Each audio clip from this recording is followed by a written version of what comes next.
Morning. Morning. So I guess thanks for agreeing to this interview with us. No Maybe you worries. can tell us more about where we are and what you're currently doing. Sure. You're right here at Suntec. So Suntec is a social service agency, a charity. We run day activity centers for person with disability. So what we do is the person with disability will come in the day around in the morning 8:30 to 9. And then they spend the day with us till late afternoon. So we run activities to engage them. We also try to promote social inclusion, that we get the community to come or bring them out in the community. But as you can imagine, during COVID, then we're restricted by the safe measures. Maybe backtrack a bit and tell me something about yourself, like Yeah, your sure. name and how you got your visual impairment and like how your journey was like. So I'm Quek Hong Chun. So I got my visual impairment about I think 5 years. Yeah, around 5 years already. So it was a result of a retinal detachment. So it started off with my right eye. So one night I started to see flashes, and then soon there was the black curtain at the side of my eye. So I went to the hospital A&E. And then went through about 5 surgeries to try to patch up the retina, but it wasn't successful. So I can't see much with my right eye. And then 6 months later, the same thing happened to my left. So thankfully the operation is successful this time around, but because of some nerve damages, so I'm not able to see very clearly. So my vision on my left is also blurry. So that's how I got my visual impairment.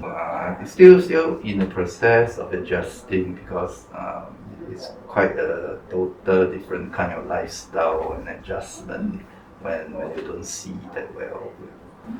Can you tell us maybe like how your life was different before your visual impairment and after your visual impairment? Maybe starting from myself, I like to drive, so I like to be independent. So I enjoy walks, hiking. Yeah, so those are things that I used to enjoy prior to my eye condition. Then obviously after my eye condition, a lot of things has to change. I can't read as I used to. Yeah, so of course there are e-books, audio books, but to me it's never the same as holding a physical book to read. So that's one adjustment. Then obviously I will be able to go on like hikes on my own. So in that sense, I don't do as much exercise and walking as I used to. And also I can't drive anymore. I'm more reliant on public transport. Then I also have to figure out signages, bus numbers for person with visual impairment. There's no way you can figure out what bus number.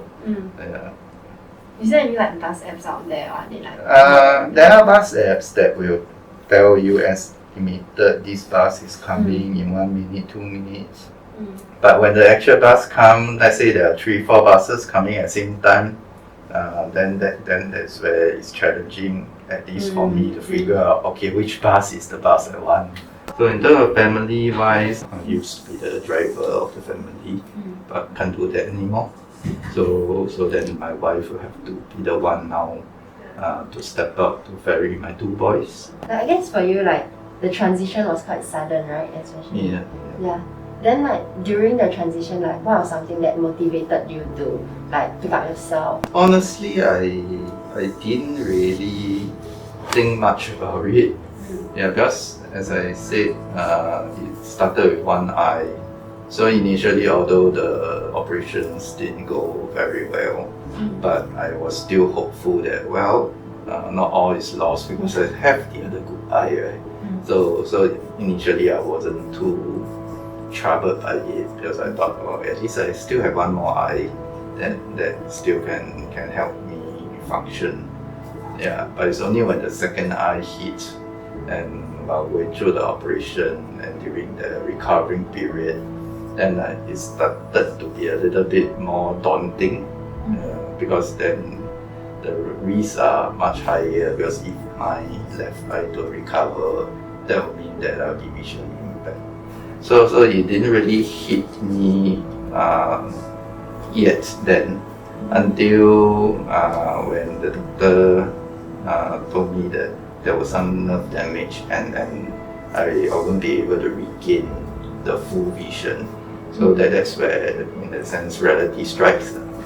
Yeah, but I guess for me, because I have two young boys, yeah, so they're 11 and 9 this year. So in a sense, I don't really have the time and space to wallow in misery or self-pity per se. Yeah, so thankfully, because I work in social service, so definitely my employers are also more understanding.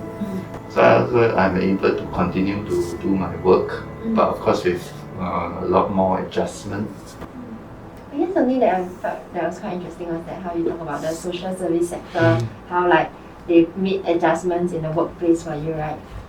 So maybe building on your experience of that, what do you feel like personally that was done good for you and could be done for other people with vision impairment also in the workplace? I guess in the social service, because we do serve either the vulnerable, the needy, or some who serve people with special needs and disability, the empathy and understanding is definitely better. Yeah, so in cases like mine, and even when it comes to employing person with special needs or disability, colleagues and organization tend to be a little bit more empathetic, a little bit more informed, and also aware of what to do. That understanding leeway for us to then sort resources to adjust. So I guess it's more the awareness. Hopefully more people are aware. And then of course the willingness to give opportunity or chance for a person with disability or special needs to come into the workplace and then make some adjustments, and then with the support of the colleagues, then I think that will definitely be helpful. Yeah. What do you think corporations are generally like afraid of, I guess specifically when hiring people with vision impairment? I guess it still stems from lack of awareness. Yeah, because when you're unfamiliar and you're not aware, then you tend to be more hesitant to explore. Then the other concern could possibly be, is it too much of a hassle to have to make that kind of accommodation? You like to challenge these assumptions? Well, I guess recently, especially in the past few years, a lot more awareness has been raised, be it from SG Enable, National Council of Social Service. Yeah, so there are campaigns, there are more publicity. So I would say, and then with technology, I think assistive technology definitely is a big enabler.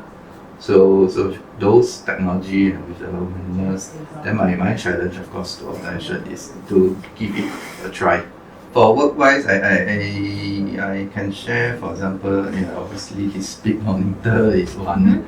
So for monitor setting, I have to switch it to the high contrast. You can opt for bigger fonts, you can opt for magnifier, you can switch the contrast. So what works for me is a black background with yellow text. So I see better with the contrast. So even on my phone, I have apps that help me read. Yeah, so I installed apps that helps me read. A practical guide for this. Yeah, so it reads out the text. Simon C. Read, so I can just point it to book a text or document, and then you help me read out the text. So it's trying to register this. Yeah. It's quite accurate though. Like the black marker. Actually, it's quite accurate. Gray. Everything is great. Please, hello. Yeah, so those are the technology or tools that are readily available nowadays, which is definitely helpful. Is there anything more that you would like to say to, I guess, the document, Yeah. the general audience? Yeah, I think nowadays with the increase in awareness, and a lot of Singaporeans are really very kind. So when they see person disability, be it on wheelchair, like cane, and special needs. I think the tolerance or the understanding definitely needs to improve. Yeah, so I guess we're on the right track and right starting point. I hope to encourage more Singaporeans when you see person with special needs and disability, not to be fearful, but also to be mindful and respectful in terms of learning more about their